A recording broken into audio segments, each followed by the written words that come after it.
Bonjour à toutes et à tous, quatrième plateau, quatrième séquence consacrée ce matin à une thématique spécifique, technique qu'on va rendre lisible au plus grand nombre, à savoir les défis de l'urbanisme et du ZAN.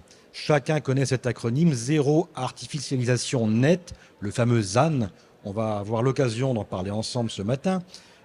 Dispositif qui découle d'une loi climat et résilience qui parle à chacun, avec des objectifs, effectivement, pour résumer, de diminution de la consommation de ce qu'on appelle dans le jargon les ENAF, encore beaucoup d'acronymes, espaces naturels, agricoles et forestiers. Bon, beaucoup de problématiques juridiques qui posent des questions sur le terrain, et non seulement ça pose des questions, et en outre, ça change souvent, puisque la loi climat et résilience a été remodifiée encore il y a quelques mois, cet été, en juillet dernier, ce qui va poser nombre de questions auxquelles nous allons donc répondre ce matin avec, autour de moi, autour de cette table, Alain Simonet, pour le côté élu. Donc Alain Simonet, président de la communauté de communes du Midi corrézien et maire de Albignac. Bienvenue, monsieur Simonet. Bonjour à toutes et à tous. Anne Ferrero-Le Sur, alors intéressante comme profil, effectivement, puisque vous êtes élu à l'Assemblée citoyenne du Conseil départemental de la Corrèze. Oui, exactement. On en parlera dans un instant. Bienvenue également. Merci, bienvenue. En face, Pierre Albert de la SET. Alors, on va parler du rôle de la SET qui apporte effectivement l'expertise et du conseil auprès des collectivités. Pierre Albert, bienvenue autour de cette table. Merci, bienvenue. Et Maxime Estrade avec une double casquette. Alors, une casquette de directeur de Corrèze Ingénierie et de responsable du CAUE, instance que connaissent bien, je pense, les uns ou les autres, donc Conseil d'architecture, d'urbanisme et d'environnement. Bonjour. Bienvenue, on en reparlera tout de suite. Bon, pour ouvrir un petit peu la discussion, Alain Simonet, on évoquait tout à l'heure cette fameuse loi climat et résilience. Est-ce qu'aujourd'hui, on observe du point de vue local, du plan municipal, des évolutions de la réglementation et comment tout ça est ressenti par les maires sur le terrain? Oui, donc d'abord je vais dire que je suis élu rural et je vais faire ici peut-être le porte-voix de pas mal d'élus corréziens. Donc il faut dire que les administrés, déjà, même avant la loi climat et résilience, avant le ZAN, ne comprenaient pas grand-chose au droit de l'urbanisme.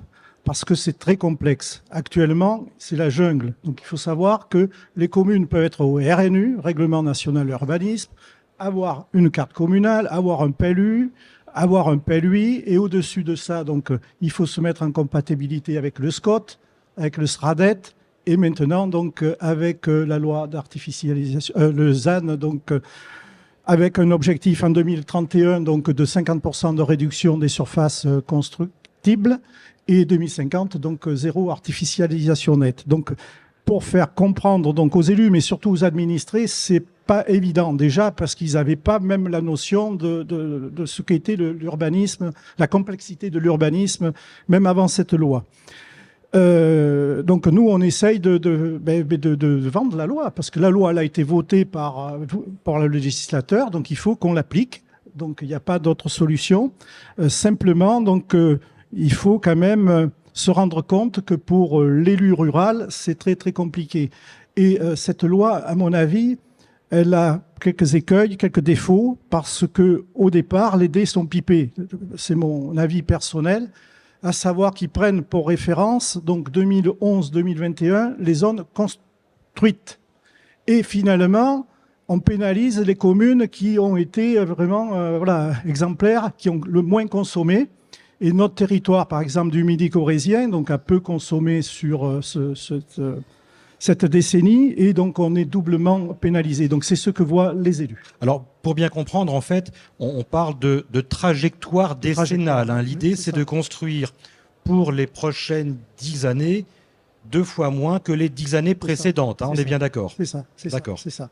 Donc voilà, donc les services de l'État donc sont quand même à nos côtés, donc sont très compréhensifs, et Monsieur le Préfet donc est à l'écoute parce qu'on est en élaboration du PLUI, et donc on avait démarré notre PLUI donc avant la loi climat, et donc maintenant on est obligé bien sûr de s'y adopter.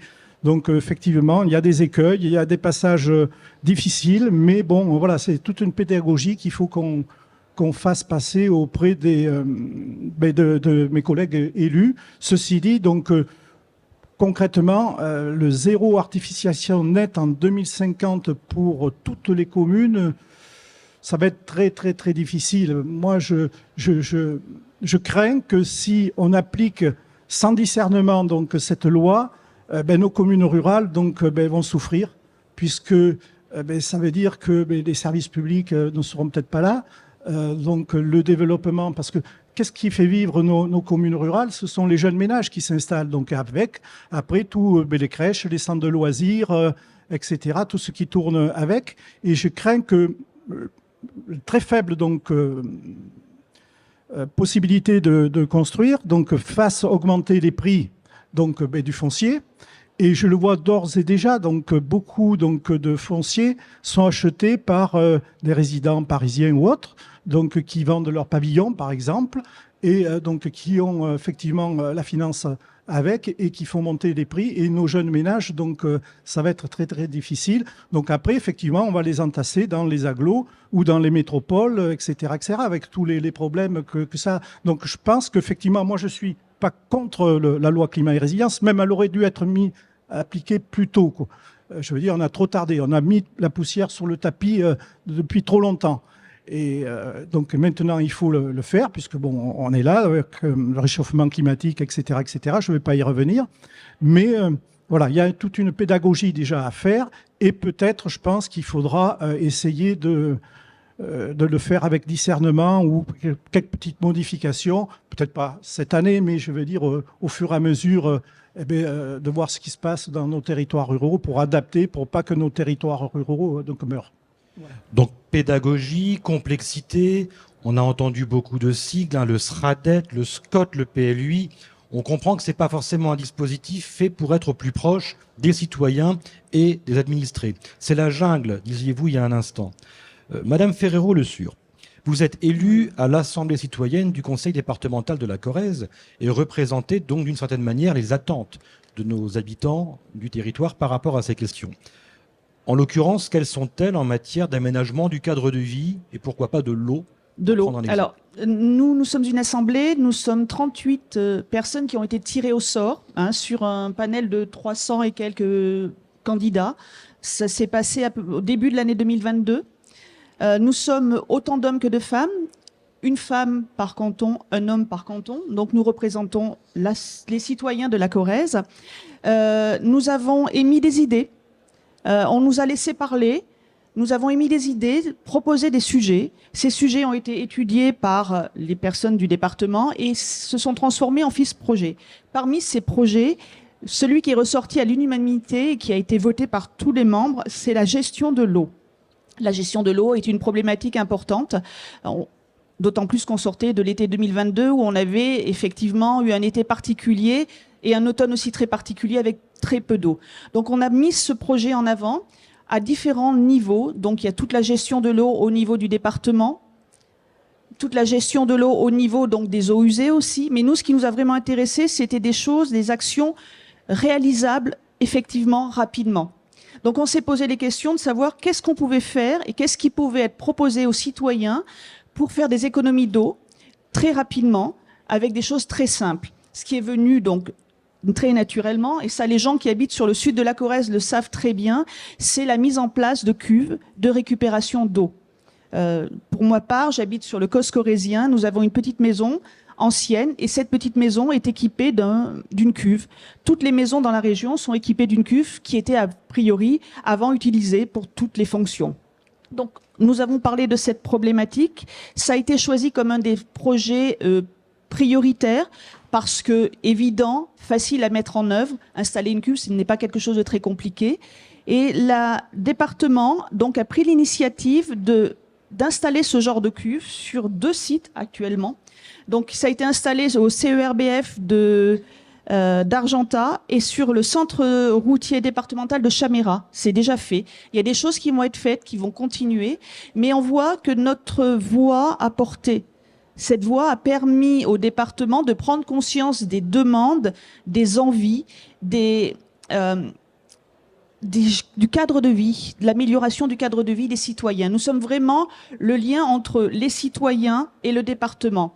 Et nous sommes un petit peu un facilitateur pour amener les idées. Notre rôle n'est que consultatif, hein, nous l'a dit dès le départ. Hein.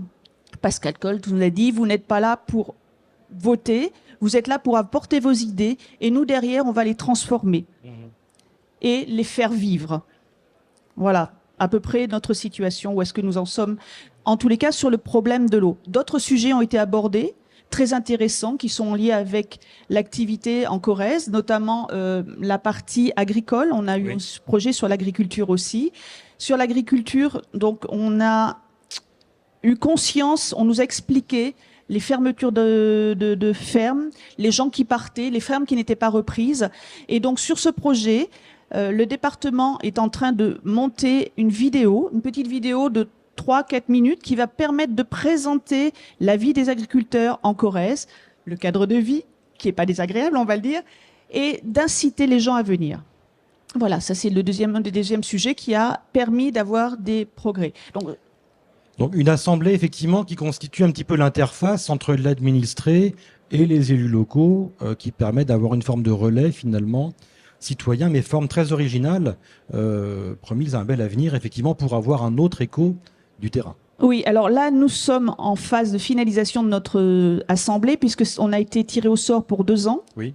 Ça se finit là bientôt. Il va y avoir à nouveau un panel de personnes qui va être interrogé, qui va être choisi pour pouvoir constituer et continuer ce projet que nous avons fait, de faire parler les citoyens et de pouvoir les amener donc au milieu des instances et découvrir ce que c'était que le fonctionnement d'un département.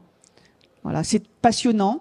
Notre but, c'est de faire remonter des informations, de savoir comment est-ce qu'on peut évoluer, d'essayer peut-être d'infléchir les choses et de donner des envies, on va dire, déjà au département d'aller plus loin.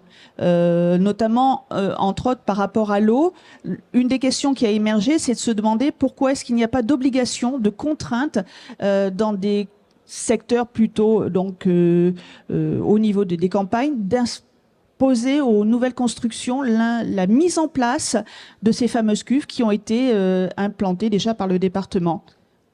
D'accord. Alors on va le voir effectivement. Donc on part d'une prise de conscience nationale avec un impératif de renforcement de la prise en compte écologique, des déclinaisons pratiques sur le terrain, notamment au travers de dispositifs tels la récupération d'eau. Ces questions en posent en fait une autre, c'est celle des enjeux, des nouveaux enjeux en matière d'urbanisme. Je le rappelle que les communes, alors on évoquait les PLU pour les communes ou PLU intercommunaux pour les structures intercommunales. Pierre Albert, donc vous qui êtes de service conseil expertise et territoire, quels sont selon vous aujourd'hui les nouveaux enjeux en matière d'urbanisme qui vont s'imposer à nos élus locaux, à nos maires dans les communes de Corrèze? Avant tout, je pense qu'il faut remettre le projet au centre de tout ça. Monsieur le maire, monsieur le président, vous avez très bien dit, la loi climat et résilience, ça nous pose à des mathématiques très simples. Hein. On divise par 2. J'ai la chance d'avoir des enfants en bas âge. Je me rappelle qu'en CP, même lui, il y arrive. Donc, mais je pense que le législateur s'est trompé. Il s'est trompé dans la façon de présenter la loi. Madame, vous l'avez dit aussi, on est sur un enjeu sociétal. Et comme tout enjeu sociétal, ça s'explique, ça se comprend, ça fait œuvre de pédagogie. Et tout ça, il faut avoir un projet commun.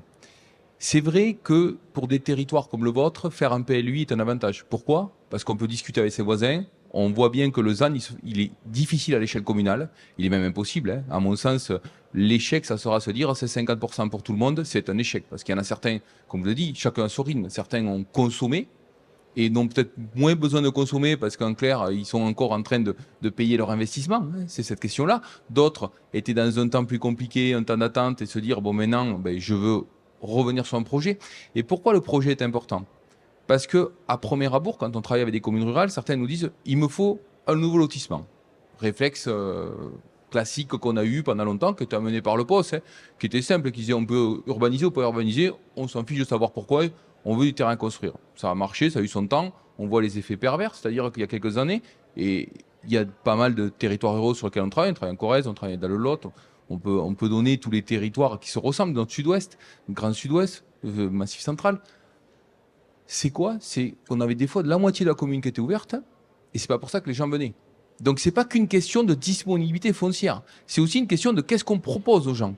Qu'est-ce qu'on leur propose comme cadre vie? Qu'est-ce qu'on leur propose comme projet? Et à un moment, on est dans nos territoires, on a des bourgs qu'on a un peu laissé vivre. Alors, c'est l'histoire. Sauf que maintenant, quand on discute avec ces élus, si on fait projet, on voit bien que pour certains, l'évidence au départ de faire un lotissement, elle n'y est plus. Parce qu'en disant, en fait, mon sujet, moi, j'ai 2-3 grosses parcelles qui sont à l'intérieur de mon bourg. Mais si j'arrivais à les aménager intelligemment, et pas forcément à faire un immeuble, comme toujours, densification, c'est immeuble. Non.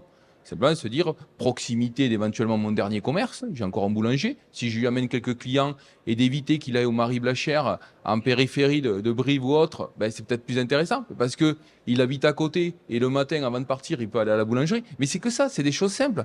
À un moment, on parle du coût des carburants. Si on a des gens qui habitent plus proche d'une école, quand il reste une école, c'est aussi autant de moments qu'on prend pas. Et donc, à mon sens, il faut réhabiliter de projet. Il faut parler de projet. Il faut arrêter de parler de chiffres. Même moi, et mes collaborateurs, j'en ai marre. J'ai l'impression que je deviens un mini mathématicien, pas très intelligent, comme je vous dis, divisé par 2, on y arrive assez vite. Mais à un moment, mettons du projet, on met bout à bout tout, et on voit que souvent, on peut aller des fois même au-delà, on a des bonnes surprises. Alors après, il y a des cas spécifiques, on est sur une commune qui est sur un mamelon, qui n'a pas de plus de disponibilité foncière, etc. Comme je vous dis, on ne peut pas tout uniformiser. Et le problème, c'est que les 50%, ils nous amènent à uniformiser. Et c'est pour ça que l'intérêt, il est de travailler collectif dans tout ça. Il est intérêt. Et en fait, moi, mon doux rêve dans l'aménagement du territoire, ça fait bientôt 20 ans que je fais ce travail, c'est se dire le PLUI ou le PLU ou le SCOT, ça doit être la déclinaison réglementaire de l'urbanisme du projet de territoire. Et à un moment, arrêtons de parler de documents d'urbanisme, parlons de projet de territoire. Qu'est-ce que vous voulez faire de votre territoire? Comment on parle du territoire? Qu'est-ce qu'on veut donner comme cadre de vie? Et le cadre de vie, ça ne veut pas dire qu'il n'y a plus de maisons qui peuvent se faire ou de réhabilitation de fermes, etc. Mais peut-être qu'il en faut des personnes qui habitent dans ces maisons, mais il faut qu'elles soient conscientes des implications que ça va avoir. Les frais de déplacement, tout le monde n'est pas en capacité. Des fois, on a donné en fait la difficulté, on a amené un peu le verre dans la pomme pour le futur pour certains, parce qu'en fait, on leur a permis d'accéder à la propriété, ce qui est très bien. Mais derrière, il y a tout le reste. Et on voit bien qu'on arrive au bout de ce chemin, et après, j'en finirai là, on arrive aussi à un moment où même dans les métropoles, la construction est compliquée.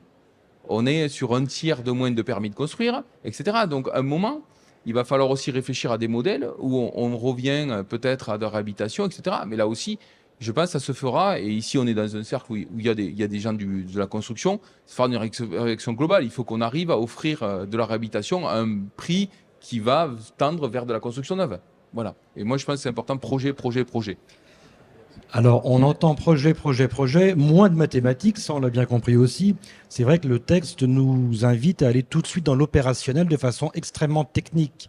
Et ça, on le voit notamment, puisque sous couvert de réduire l'artificialisation, finalement, qu'est-ce qu'on fait? On redonne la part belle aux fameux espaces naturels, agricoles et forestiers, donc les ENAF qu'on évoquait tout à l'heure. Alors, Maxime Estrade, vous travaillez, dirigez Corrèze Ingénierie, vous êtes au CAE de la Corrèze. Pour mettre en valeur finalement ces fameux ENAF, on évoque beaucoup de termes, on voit beaucoup de mots dans les textes, et notamment, je cite, renaturation, végétalisation, désimperméabilisation, désartificialisation, beaucoup de sions. Est-ce que c'est la même chose tout ça? Est-ce que c'est pas un petit peu compliqué pour nos élus? Bonjour. Je pense que c'est un peu compliqué pour nous tous, mais par rapport à ce que vous avez déjà évoqué sur la rencontre, c'est-à-dire des objectifs de gestion de l'eau, de cadre de vie, d'attractivité et le lien avec la gestion de projet, en fait, l'ensemble de ces notions vont permettre de trouver des solutions techniques. Alors, je vais essayer de vulgariser, mais l'exercice n'est pas facile sur ces 4 notions. La désartificialisation en tant que telle, c'est vraiment sur un espace foncier, le rendre à sa destination initiale, donc en fait au milieu naturel. Et plusieurs solutions sont possibles, donc qui peuvent être partielles ou totales. La végétalisation, bien entendu, je ne vais pas la définir parce que vous voyez tout de suite à quoi ça correspond, c'est replanter. La désimperméabilisation, je vais y revenir parce que c'est l'outil qu'on utilise le plus.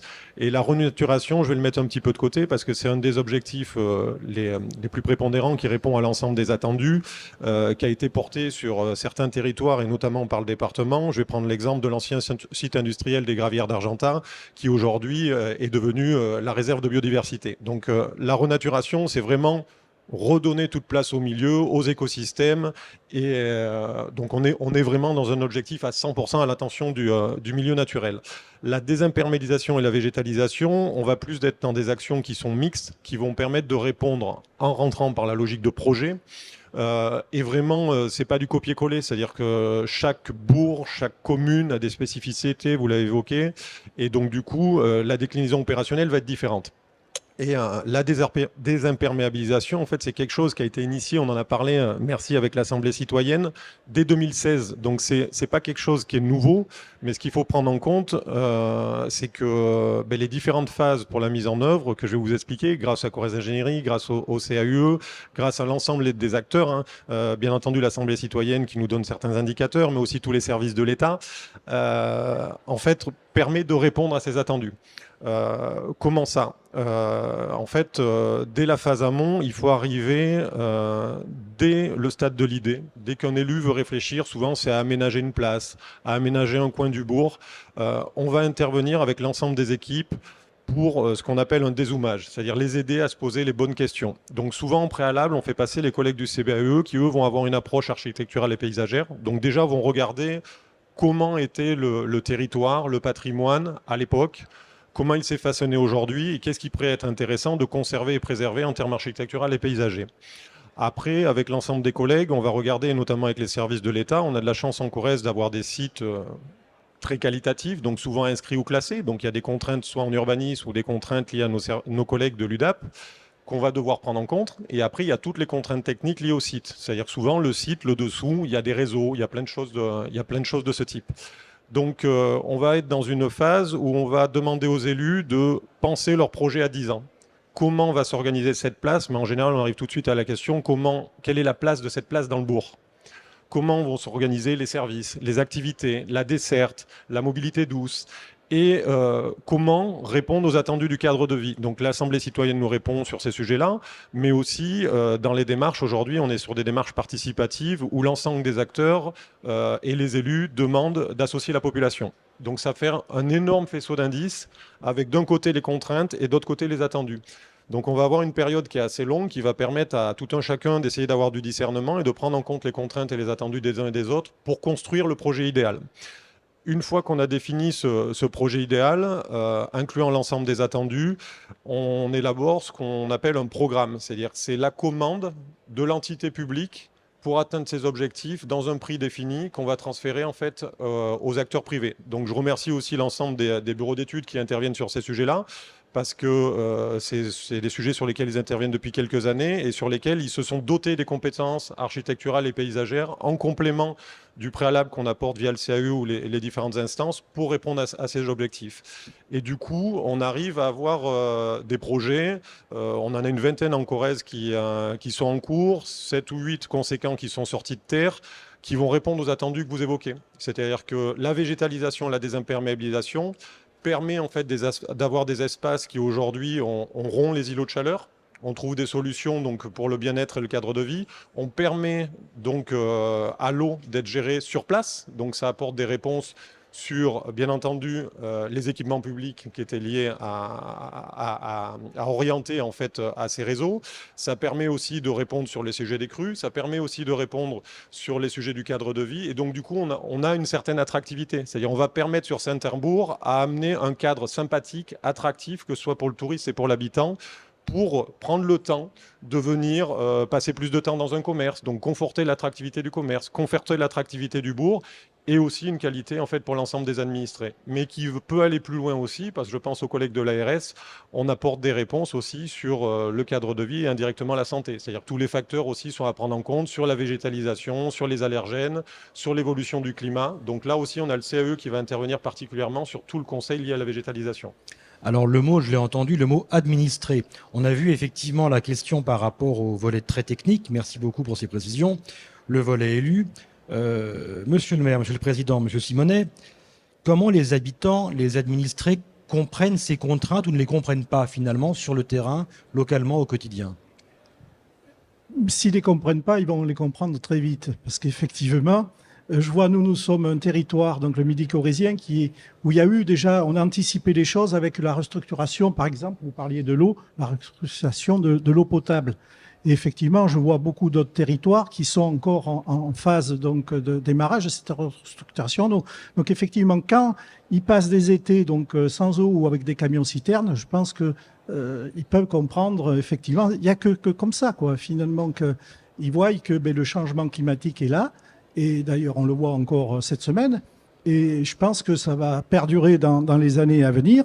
Donc, effectivement, ils le voient quand ils sont contraints, effectivement, de limiter les usages ou autres. Alors, ils comprennent, et on pourrait poser la question aussi, est-ce qu'ils l'acceptent ? Ah ben voilà, ça c'est beaucoup plus difficile. Effectivement, il y a le collectif et l'individuel. Donc effectivement, quand on se place sur un plan collectif, tout le monde doit faire effectivement les mêmes efforts. Et c'est pour ça que l'État est là, donc nous les élus aussi. Mais effectivement, chacun regarde son nombril quelque part. Et c'est là effectivement que la difficulté et c'est évident. Donc effectivement, il y a toute une pédagogie, comme je l'ai dit tout à l'heure. Et il faut relayer sur le terrain, quoi. Et je pense qu'effectivement, par exemple, la création de cette conférence citoyenne peut apporter, parce qu'effectivement, il faut qu'il y ait un relais entre les administrés et les élus. On ne peut pas tout faire, quoi. Alors, relayer, j'entends bien. Est-ce qu'on peut aussi relayer des bonnes pratiques, par exemple, peut-être, Pierre-Albert de la Sette, vous avez des exemples de bonnes pratiques? On reviendra après sur ce qui peut émaner de l'Assemblée citoyenne. Oui, moi je pense que le citoyen et nous, dans nos travaux, on met en place maintenant, on propose aux collectivités de mettre ce type d'assemblée citoyenne. Alors, il n'y a pas si longtemps que ça, je travaillais sur le bassin d'Arcachon, dans le cadre de l'élaboration du SCOT très compliqué, qui est tombé au tribunal administratif du fait... le SCOT, on le rappelle, hein, le schéma de cohérence territoriale. Donc c'est le schéma, l'organisation en 20 ans du territoire, qui n'éva pas la parcelle comme le PLUI, mais qui donne les grands éléments d'orientation d'aménagement du territoire, qui sont traduits après dans les documents d'urbanisme locaux, PLUI, PLU, voire carte communale. Et donc, on est arrivé sur un territoire donc, où des assemblées d'associations environnementales ont eu gain de cause au tribunal, on fait tomber le document, donc il n'y a plus de document. Et donc, on a proposé dans notre méthodologie de mettre en place une assemblée citoyenne, la même chose, avec tirage au sort sur liste électorale, etc., où vraiment ils ont travaillé, donc on a travaillé avec eux sur le projet, donc ils ont fait un projet, leur projet qu'on a présenté aux élus, donc les élus, après c'est les élus qui décident, hein, c'est un conseil syndical derrière, donc ils en ont pris des parties, on a travaillé sur la déclinaison réglementaire, donc tout ce travail, ce cheminement-là, alors ça ne veut pas dire que tout est réglé, mais à un moment, on touche vraiment une partie de la population. On ne touche pas toujours les mêmes de la réunion publique, hein, parce que la réunion publique, il faut oublier, on a les professionnels, hein, donc ceux qui maîtrisent l'objet, ceux qui sont là, mais qui ne comprennent pas bien, mais qui ont une demande très particulière. Après, bon, c'est un moment, voilà, c'est la difficulté. Et donc, c'est vrai que ces nouvelles formes où on va chercher le citoyen, où on va les faire travailler, où on est dans des moments de co-construction, de projets alternatifs, j'ai envie de dire, au moment de l'opération. Après, on reste, c'est l'élu qui reste décideur à la fin, et c'est normal. Mais on arrive, voilà, à de la pédagogie. Je pense qu'il faut qu'on revoie totalement nos façons de faire de la concertation entre guillemets qu'on faisait il y a 10-15 ans, avec 3 panneaux de concertation qu'on met dans l'entrée de la mairie, où on sait très bien que malheureusement, où c'est l'histoire, on a de moins en moins de personnes qui vont en mairie. Est-ce que c'est ça, la concertation? Je ne pense pas. Est-ce que c'est de les faire travailler, d'avoir des moments de travail avec eux, avoir éventuellement des ciné-débats? On en fait aussi ciné-débats qui marchent bien. Hein. Il y a des excellents films, hein, notamment j'en connais un des très bons sur la prédation des terres agricoles, avec tous les enjeux, tous les côtés. La dichotomie entre un élu qui peut être agriculteur et qui veut aussi travailler dans l'intérêt général. Donc, mais c'est tout ça, et c'est la réalité de nos territoires ruraux. Il faut arrêter de penser faire de la planification, de l'urbanisme, c'est simple, c'est très compliqué. Il y a un nombre d'enjeux. Vous parliez de la question de l'eau. En Corrèze, la question de l'eau, c'est aussi la capacité à donner de l'eau aux animaux. Et à un moment, c'est un choix de projet de territoire. C'est-à-dire, si à un moment, je veux faire de l'agriculture, de la viande et continuer sur certaines parties du territoire, où je veux accueillir la population, on en arrive à un mot qui est un mot compliqué, mais qui est un mot qui va arriver de plus en plus dans nos projets, c'est la capacité du territoire. Quelle est la capacité du territoire? L'eau est une problématique forte en Corrèze. Vous l'avez dit, ancestralement, on savait la gérer, mais il y avait moins de monde peut-être aussi à des moments. Donc il y avait plus d'eau.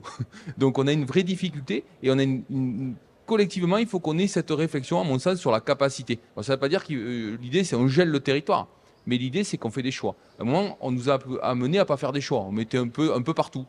C'était le non-choix. C'est-à-dire, ouais, mais ça peut être intéressant, donc je fais un peu aussi. Ouais, mais ça aussi. À un moment, je pense que malheureusement, ou heureusement, il faut le voir des deux côtés, il faut le voir positivement aussi, il va falloir faire des choix. Et c'est là où ça nous amène le projet. Et donc, c'est pour ça qu'il faut qu'on ait une réflexion collective. Quelle est la capacité territoire? Et il y a des territoires qui partent avec plus dans leur background, avec plus de capacité que d'autres. Ça ne veut pas dire que des territoires qui ont moins de capacité, mais c'est des territoires qui doivent faire des choix. On ne pourra pas tout faire. Alors, concertation, pédagogie, mieux expliquer aux habitants. Anne Ferrero-Le Sur, c'est un petit peu votre démarche. Qu'est-ce que ça vous inspire, ces échanges?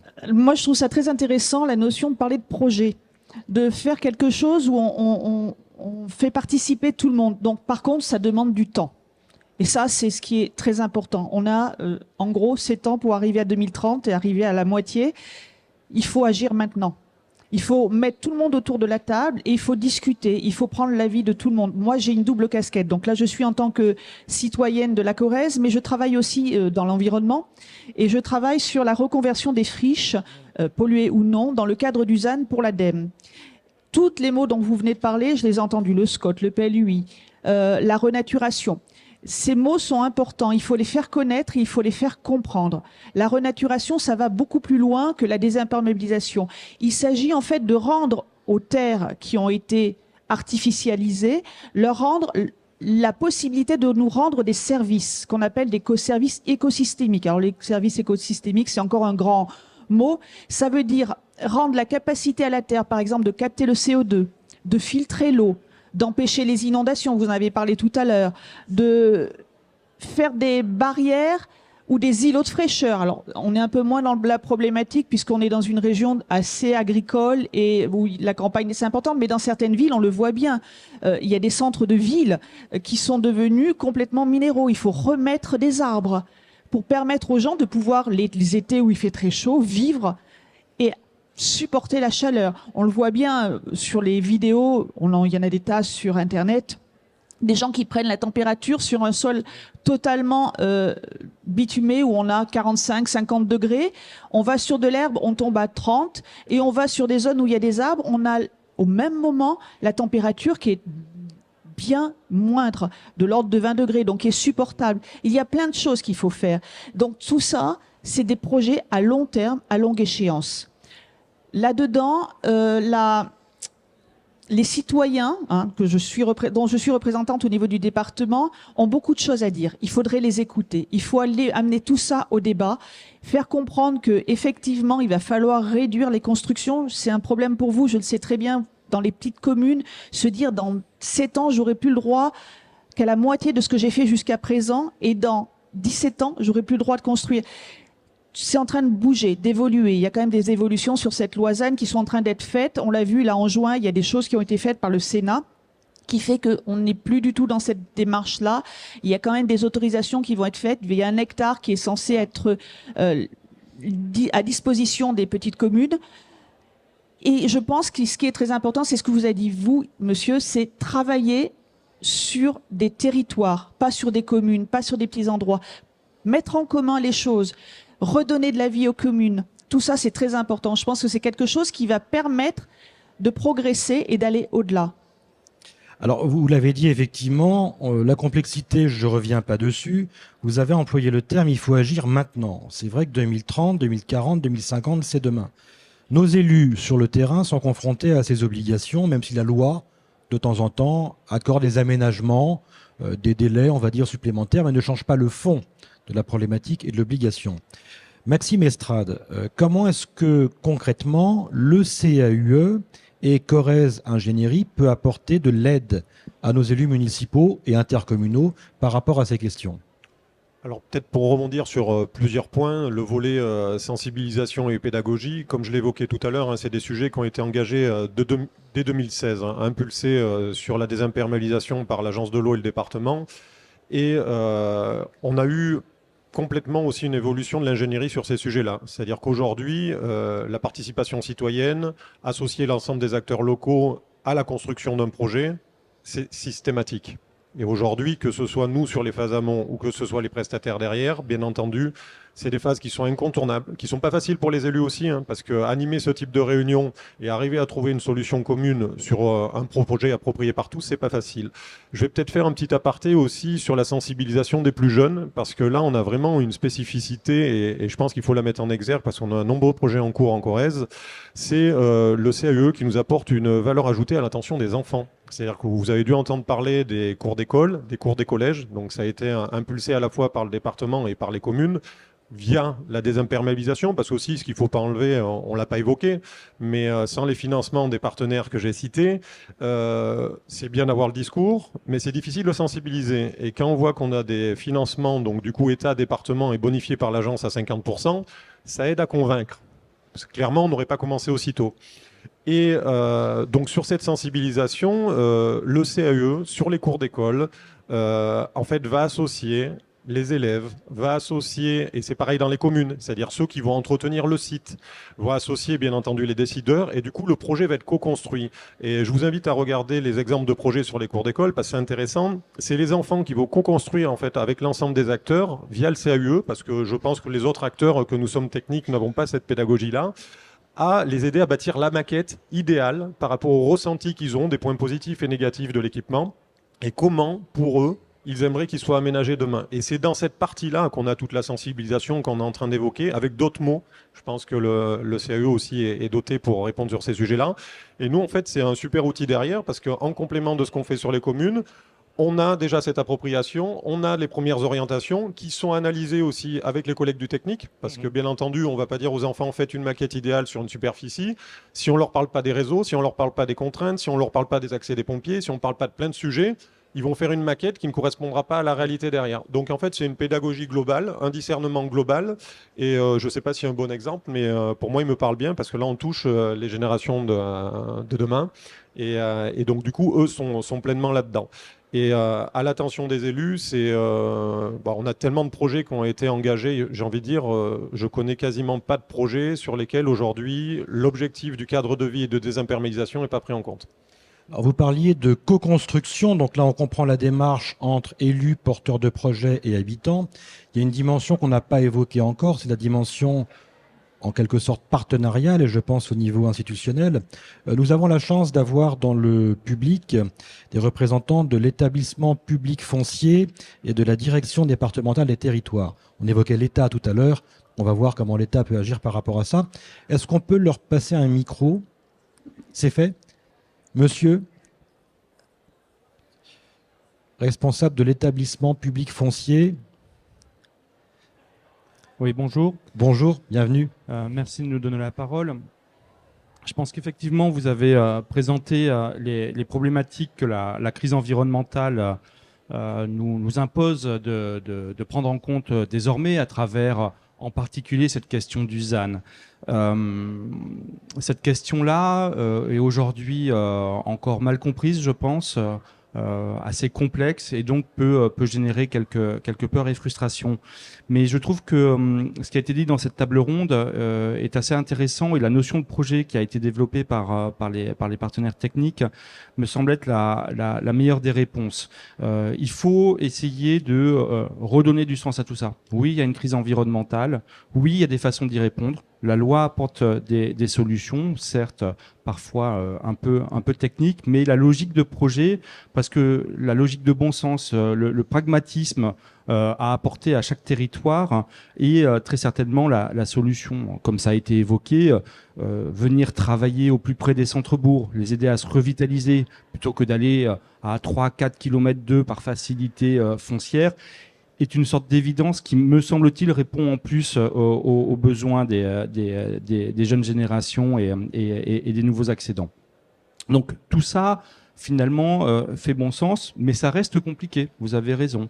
Et c'est en ça, je pense, que l'offre d'ingénierie qui est représentée sur la table, les conseils de la DDT qui est à côté de moi, ou nous-mêmes, l'EPF, donc l'établissement public foncier régional, pouvons apporter un certain nombre de conseils, de solutions à vos différentes collectivités. Pour notre part, l'EPF, nous intervenons sur l'ensemble de la région et donc bien évidemment sur le territoire corrézien. Notre action se fait à différentes échelles. Évidemment, on est une aide, un soutien à la fois technique et financier pour aller acquérir des fonciers, des terrains qui sont pertinents et qui répondent à cet enjeu de ZAN, mais donc de repenser la façon de développer les territoires de façon pertinente et en lien avec les enjeux environnementaux. Pour cela, on a des employés, des équipes qui sont capables, à vos côtés, d'identifier les secteurs pertinents, les terrains pertinents, de vous aider à aller discuter avec ces propriétaires, à aller acheter les biens, d'avancer les fonds. Et ça, c'est important, hein, sur 5-6 ans, on peut prendre tout le relais. 5-6 ans, c'est le temps de faire un projet. Donc, pour une collectivité, ça veut dire que ça peut presque être neutre si on le fait correctement. Et vous aider aussi à imaginer qu'est-ce que ça peut être. Puisque j'entendais, le ZAN, ça veut dire qu'on va plus pouvoir construire. Moi, je pense que c'est l'inverse. Je pense qu'avec le ZAN, on va pouvoir tout autant construire, continuer à construire, mais construire différemment. Alors, ça ne veut pas dire qu'on va faire des immeubles, mais on peut penser à des formes urbaines, des typologies, des façons de repenser les territoires, les centres-bourgs ou les centres-villes suivant les territoires, qui permettent justement de concilier les différents enjeux, qu'ils soient écologiques, qu'ils soient sociétaux, le maintien de l'attractivité des services. On profite de ça. Donc voilà, je vous invite à se rapprocher de nos services si cela vous en intéresse, puisque nous avons cette ingénierie, cette capacité à accompagner vos collectivités dans ce défi et quelque part, je pense, à le faciliter, à le rendre plus lisible.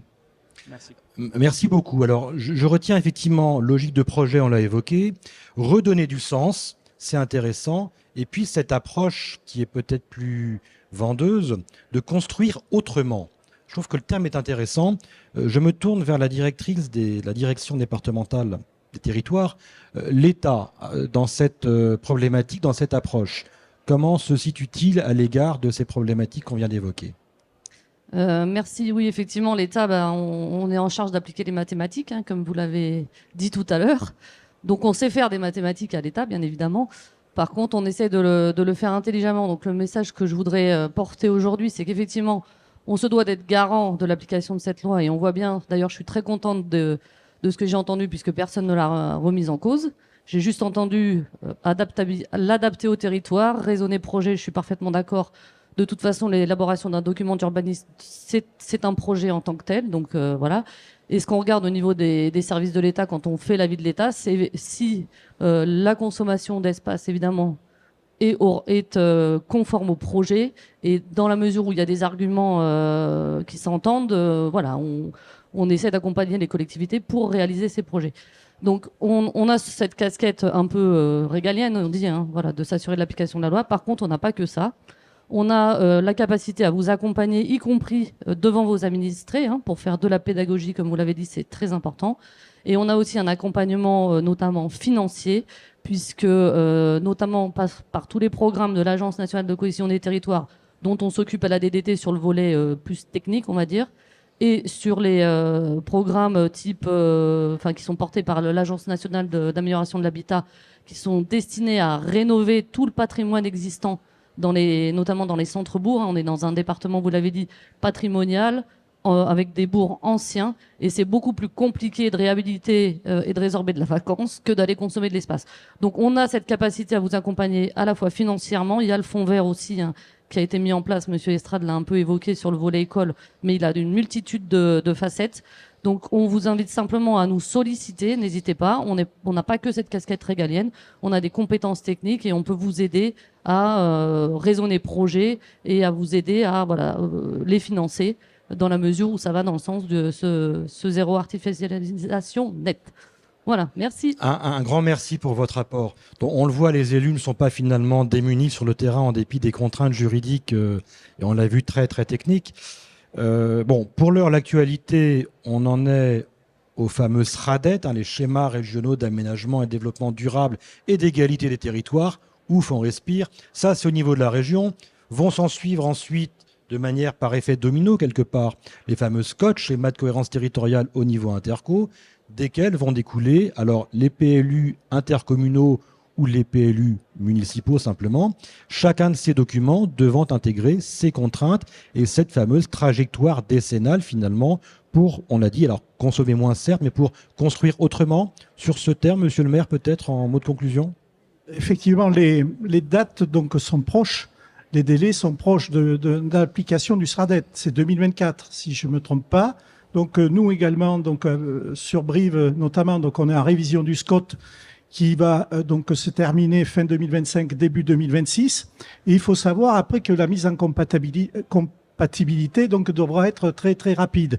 Et donc moi ce que je voudrais faire passer comme c'est pas facile, hein, je l'entends que effectivement le statu quo serait peut-être plus facile, mais on met la poussière sous le tapis. Donc le message que je voudrais faire passer à mes collègues élus, c'est surtout de ne pas attendre ces dernières délais parce qu'on sera contraint et forcé. Et même le 1 hectare, si j'ai bien compris, il ne sera qu'attribué aux communes où il y aura des documents d'urbanisme.